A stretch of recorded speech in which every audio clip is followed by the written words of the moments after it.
ओम शांति। आज बाबा मेरे लिए क्या कहा है। 18 अगस्त 2021 के साकार रूप से चले हुए प्यारे बाबा के मधुर महावाक्य सुनते हैं। प्यारे बाबा बोले, मीठे बच्चे, परचिंतन छोड़ अपना कल्याण करो। तुम सोने जैसा बनकर औरों को रास्ता बताओ।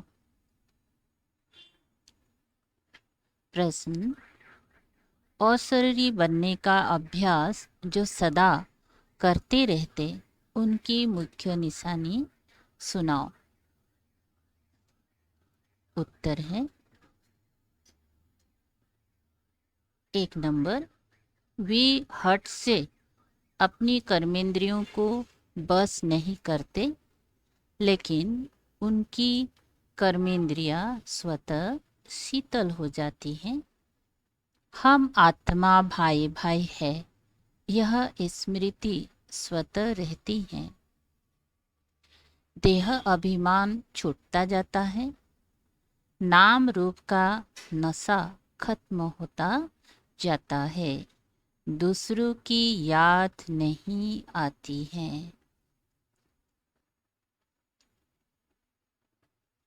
गीत बजा है, तू प्यार का सागर है। ओम शांति। यह कोई सिर्फ प्यार का सागर नहीं, ज्ञान का सागर है। ज्ञान और अज्ञान, ज्ञान को दिन, अज्ञान को रात कहा जाता है। ज्ञान अक्षर ही अच्छा है, अज्ञान अक्षर बुरा है। आधा कल्प है ज्ञान की पारलब्ध, आधा कल्प है अज्ञान की पारलब्ध। अज्ञान की पारलब्ध है दुख, ज्ञान की पारलब्ध सुख है। यह बहुत सहज समझने की बातें हैं। दिन है ज्ञान का, रात है अज्ञान, यह भी किसी को पता नहीं है। ज्ञान किसको कहा जाता है, अज्ञान किसको कहा जाता है, यह बेहद की बातें हैं। तुम सबको समझाते हो ज्ञान क्या है, भक्ति क्या है। ज्ञान से तुम पूज्य बन रहे हो। जब पूज्य बन जाते हो तो पूजा की सामग्री को जान जाते हो। जो भी मंदिर आदि हैं, तुम जानते हो यह सब यादगार है। उनकी जीवन कहानी क्या है, वह तुम जानते हो। जो पूजा करने जाते हैं वह खुद नहीं जानते। पूजा को भक्ति कहा जाता है। पूजा को भक्ति कहा जाता है।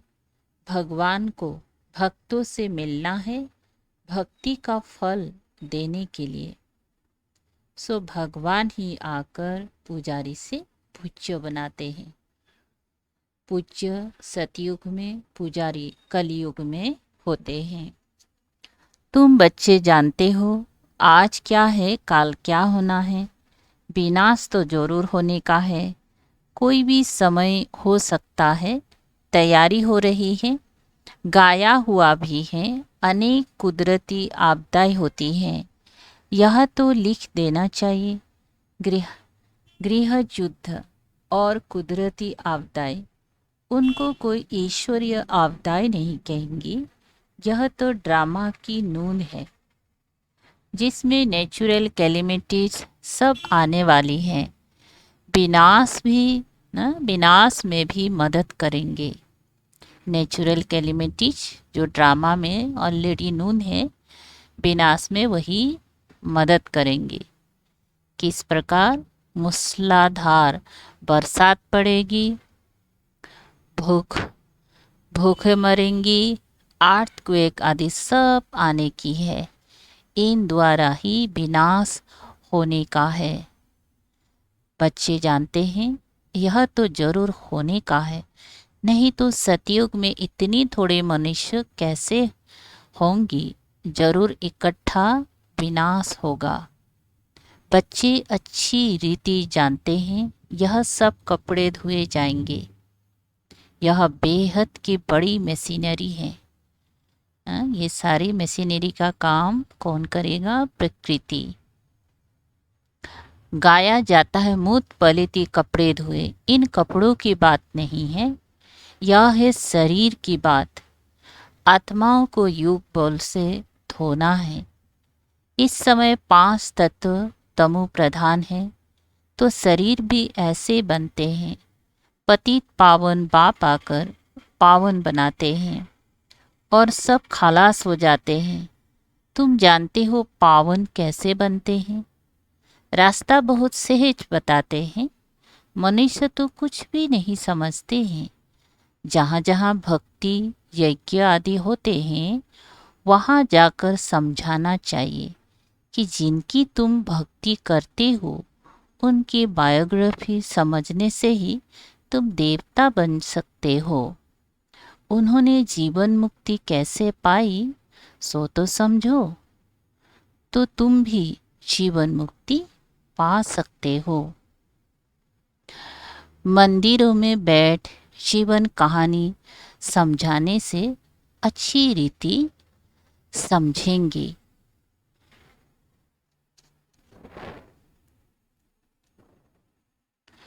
तुम भी बाप से अभी जीवन कहानी सुनते हो।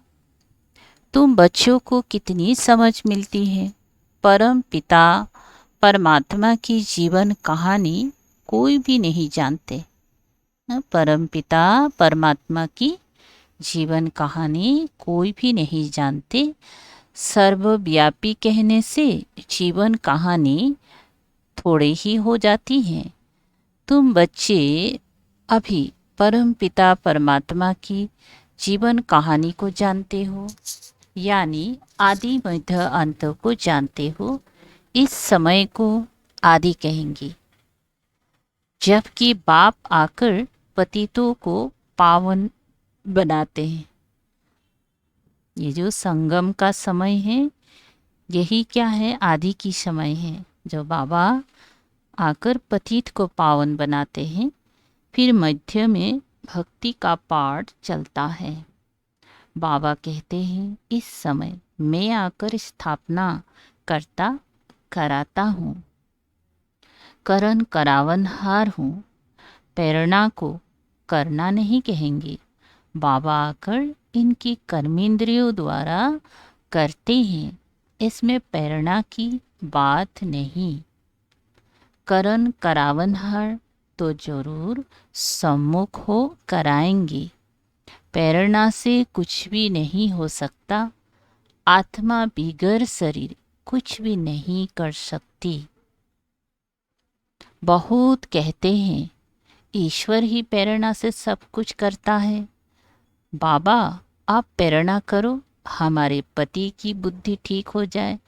बाप कहते हैं प्रेरणा की तो इसमें बात ही नहीं। फिर शिव जयंती क्यों मनाई जाती? प्रेरणा से काम हो तो फिर आए ही क्यों? एक तो ईश्वर क्या चीज है यह नहीं जानते, सिर्फ कह देते ईश्वर की प्रेरणा से सब कुछ होता है। निराकार प्रेरणा से कैसे करेंगी? वह तो करण करावनहार है, आकर के रास्ता बताते हैं। कर्मेंद्रियों से मुरली चलाते हैं। जब तक कर्मेंद्रियों का आधार ना ले, तब तक मुरली कैसे चलाए? ज्ञान का सागर है तो सुनाने के लिए मुख चाहिए ना। अब तुम बच्चों को सारी दुनिया के आदि मध्य अंत का पता पड़ा है, पूरी नॉलेज मिली है। समझते हैं ज्ञान बिगर गति नहीं। ज्ञान बिगर गति नहीं। तो ज्ञान कौन दे? अज्ञान मार्ग और ज्ञान मार्ग में फर्क तो देखो ना। विज्ञान भी कहते हैं अज्ञान है अंधियारा। बाकी ज्ञान और विज्ञान को हम मुक्ति जीवन मुक्ति भी कह सकते हैं। तुमको अब पावन बनने का ज्ञान मिलता है। तुम स्वदर्शन चक्रधारी बनते हो। कोई सुनेंगी तो वंडर खाएंगी, कहेंगी आत्मा ज्ञान लेती है, तो आत्मा जरूर संस्कार ले जाएंगी ना। मनुष्य से देवता बनते हो तो ज्ञान रहना चाहिए। परंतु बाप समझाते हैं यह पुरुषार्थ है पारलब्ध के लिए। पारलब्ध मिल गई, फिर ज्ञान की दरकार क्या है। सतयुग है ही तुम बच्चों के लिए पारलब्ध। यह बातें सुनने से ही वंडर खाएंगे। ये ज्ञान परंपरा क्यों नहीं चलता। बाप कहते हैं यह प्रायलुप हो जाता है। दिन हो गया फिर अज्ञान तो है ही नहीं। जो ज्ञान की दरकार रहे, यह भी समझने समझाने की बातें हैं। फट से कोई समझ नहीं सकते। शिव बाबा भारत में ही आते हैं, बच्चों के लिए सौगात ले आते हैं, भक्ति का फल देने के लिए। भक्ति के बाद है सद्गति। यह विनाश भी होगा जरूर।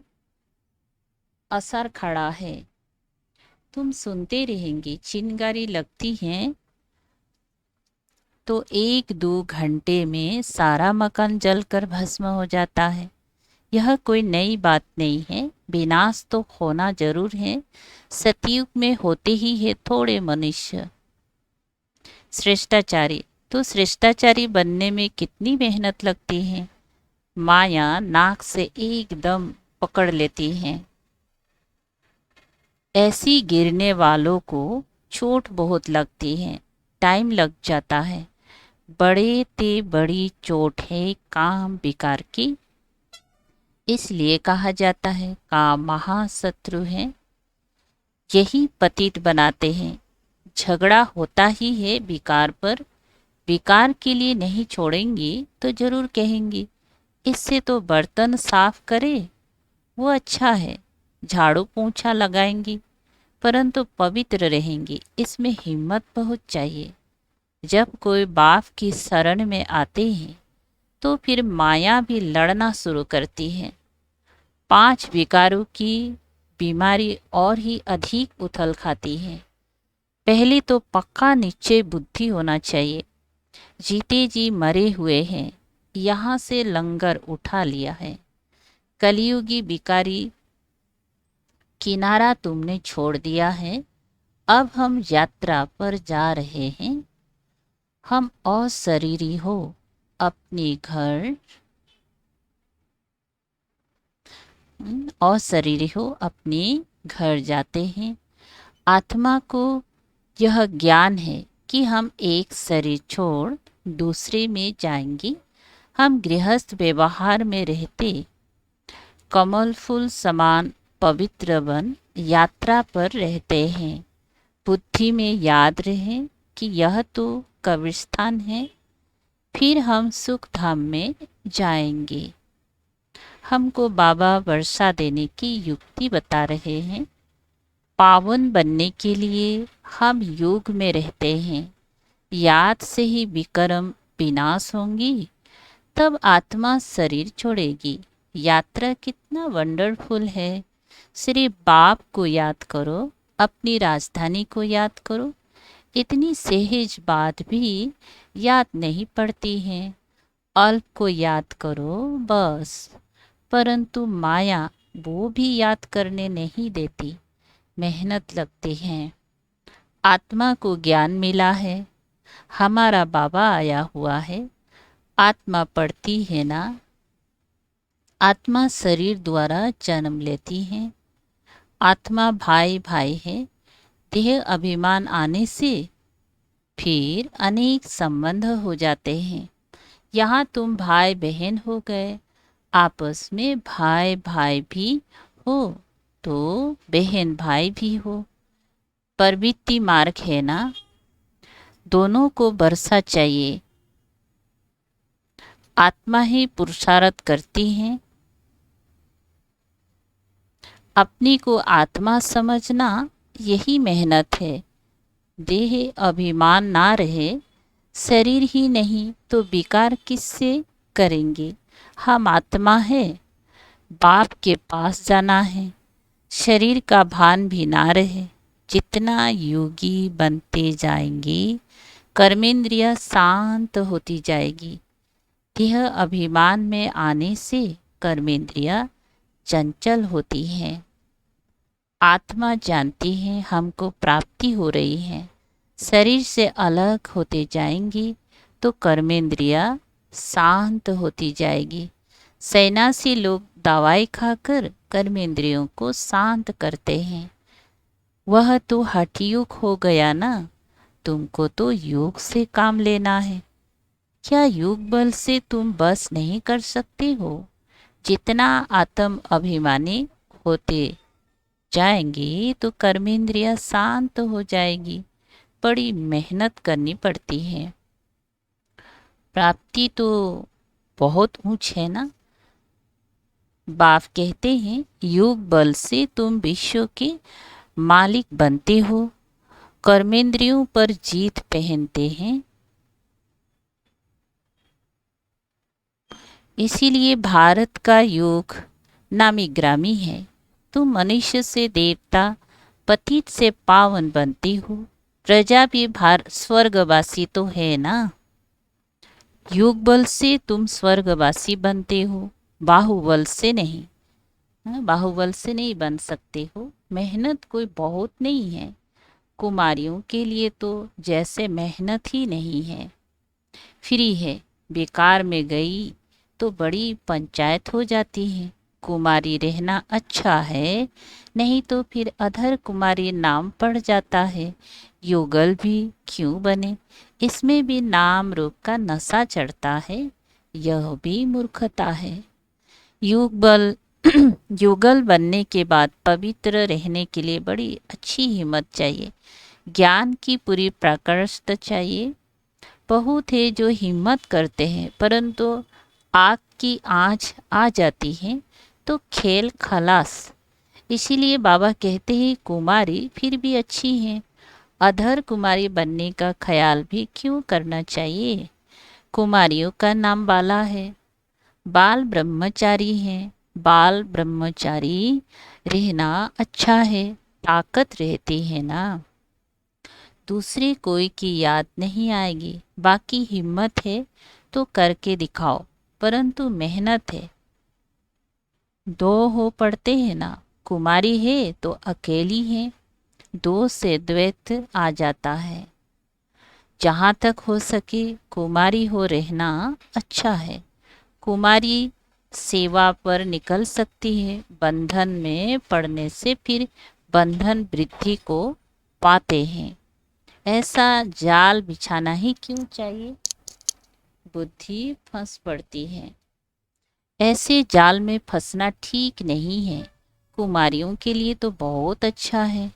कुमारियों ने नाम भी निकाला है। कन्या नाम न कन्हैया नाम गाया जाता है ना। कुमारी हो रहना बड़ा अच्छा है। इन्हों के लिए बहुत सहज है। स्टूडेंट लाइफ पवित्र लाइफ भी है। बुद्धि भी फ्रेश रहती है। कुमारों को भीष्म पितामह जैसा बनना है। कल पहले भी रहे हैं, तब तो देलवाड़ा मंदिर में यादगार बना हुआ है। अब बाप बच्चों को फरमान करते हैं मुझे याद करो और सब बातों को छोड़ तुम अपना कल्याण करो। बाप को याद करने में ही कल्याण है। भूल चूक होती है, बच्चे गिर पड़ते हैं। तुम पर चिंतन को छोड़ अपना कल्याण करो। दूसरे चिंतन में जाओ ही नहीं। तुम सोने जैसा बन जाओ, औरों को भी रास्ता बताओ। सतो प्रधान बनने का एक ही उपाय है। पावन बनने के बिगर मुक्ति धाम में जा नहीं सकते। उपाय एक ही है, फिर अंत मति सो गति हो जाएंगी। झरमुई झगमुई छोड़ दो, नहीं तो अपना ही नुकसान करेंगे। बाप कोई श्राप नहीं देते हैं। श्रीमत पर नहीं चलते तो आपे ही अपने को श्रापित करते हैं। अच्छा, मीठे मीठे सिकलधे बच्चों प्रति माता पिता बाप दादा का याद प्यार और गुड मॉर्निंग। रूहानी बाप की रूहानी बच्चों को नमस्ते। हम रूहानी बच्चों की रूहानी बाप दादा को याद प्यार गुड मॉर्निंग और नमस्ते नमस्ते। शुक्रिया बाबा, थैंक यू बाबा। अच्छा, आज का धारणा के लिए मुख्य सार है नंबर 1, निश्चय बुद्धि बन जीते जी इस पुरानी दुनिया से अपना लंगर उठा लेना है।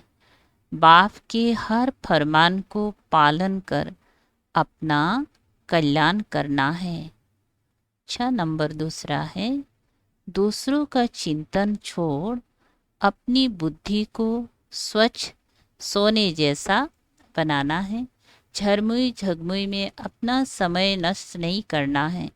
योग बल से अपनी कर्मेंद्रियों को शांत शीतल बनाना है। अच्छा, आज का बाबा का मीठा वरदान है, मेहमानपन की वृत्ति द्वारा प्रवृत्ति को श्रेष्ठ स्टेज को ऊंचा बनाने वाले सदा उपराम भव। मेहमानपन की वृत्ति द्वारा प्रवृत्ति को श्रेष्ठ स्टेज को ऊंचा बनाने वाले सदा उपराम भव। विस्तार, जो स्वयं को मेहमान समझकर चलते हैं वे अपने देह रूपी मकान से भी निर्मोही हो जाते हैं। मेहमान का अपना कुछ नहीं होता।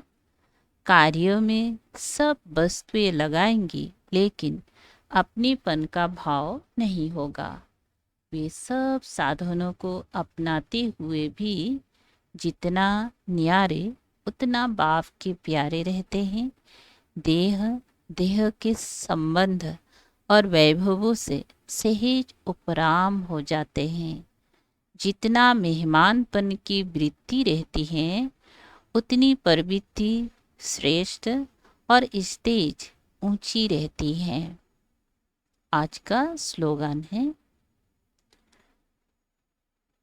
अपनी स्वभाव को निर्मल बना दो तो हर कदम में सफलता समाई हुई है।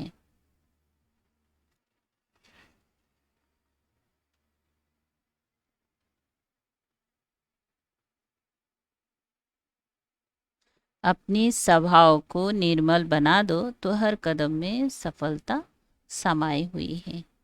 अच्छा, ओम शांति। शुक्रिया बाबा।